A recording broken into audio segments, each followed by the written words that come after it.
So I'm going to show you some properties of exponents so you can do just a quick little review on this Monday.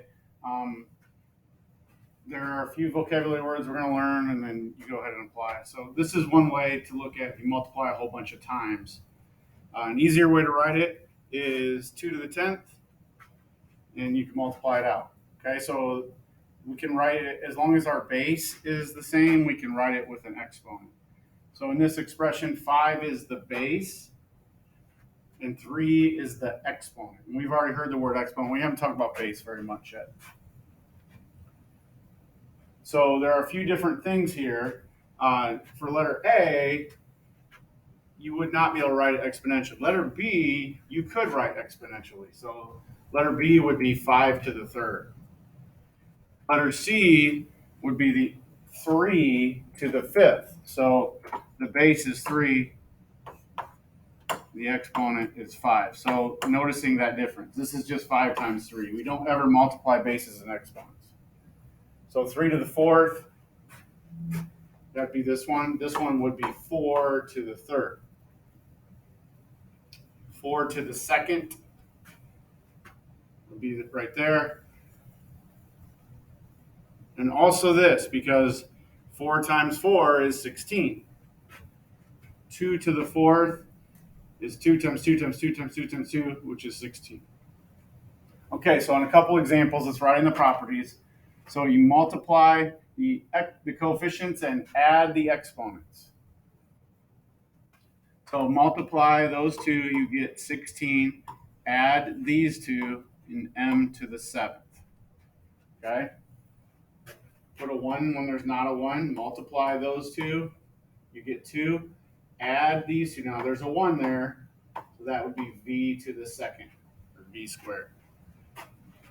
Again, there's a 1 there, so you can put a 1 in your answer if you want.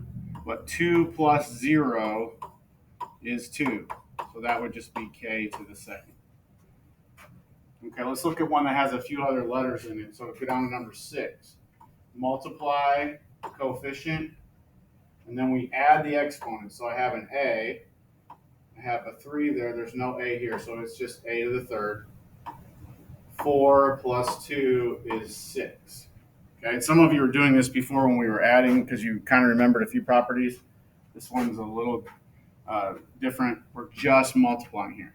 Okay, let's look at number 8. 3 times 4 is 12, and then I have m. There's 2 of them, so 3 plus 1 is 4, and I have an n. 2 plus 4 is 6. Okay, so we're multiplying the coefficients, adding the exponents. When you get to a whole bunch of letters, it's not any different. You just have to be careful. Let's do number 13. H to the fourth. The only number I have is 1 times 2. J to the second, and j, that's j to the third. K to the fourth, k squared is k to the sixth. So they're pretty fast. Just got to be careful. When you have a 0 power like that, just so you know, anything to the 0 power is just 1. So that's really just a 1. You could even cross it out.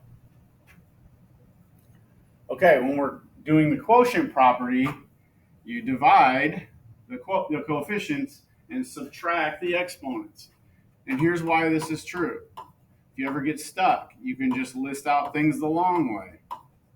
Okay, so if I list that out the long way, I know those cancel out, and I have 4 and 3. I still have 3 b's. That's b to the third. The shortcut is to subtract the exponents. The exponent gets absorbed into whichever of the two powers is bigger. So if we're looking at number 18, okay, I rewrite my fraction. That's 3 minus 1, which is 2. And that 2 stays down here. The 2 cannot jump up. Okay, so I always suggest writing it out as a fraction first and seeing what you can subtract. So those 3 divided by 3 is 1. 3 minus 1 is 2. So that's p squared. P squared over 1, which is p squared. When you have some other ones like this, again, when you see a 0, you can cross it off. It doesn't do anything. So this would be 3x squared. The y is 4 minus 4, which is 0. I don't need to write it all over 2. Okay, so you're going to do the rest of those. There's a whole bunch of them because they're really fast. Okay, so a couple of these to watch out for. Number 29, watch out, because some people want to take this 5 and move it up. You cannot do that. Okay, so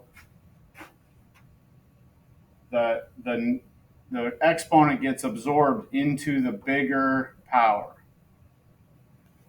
And then the last one is the power property.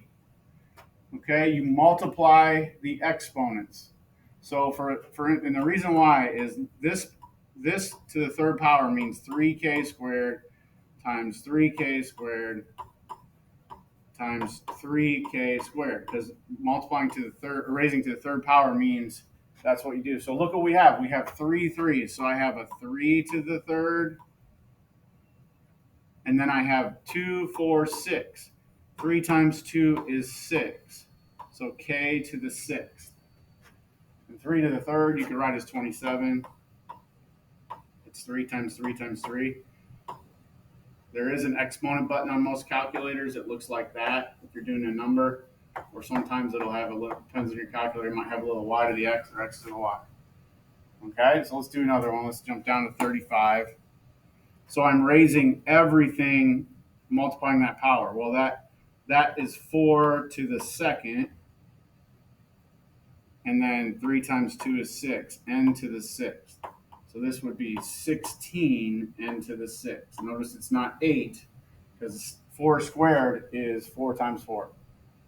Let's go to one with a 0 in it. 4 to the 6th, x to the 6th, and then 6 times 0 is just 0. So 4 to the 6th, you can do that in your calculator and get that number times x to the 6th. So we multiply these exponents. If there's no numbers in there, if there's no coefficient other than 1, you can just go right through and multiply each of those things and write it out. So if you pause it right here on this video, you can check all your answers, or there'll be an answer key with the teacher to check them. So we're doing a lot of practice just to get some of these properties. When you get done, you can work on the new weekly review or finish the old one.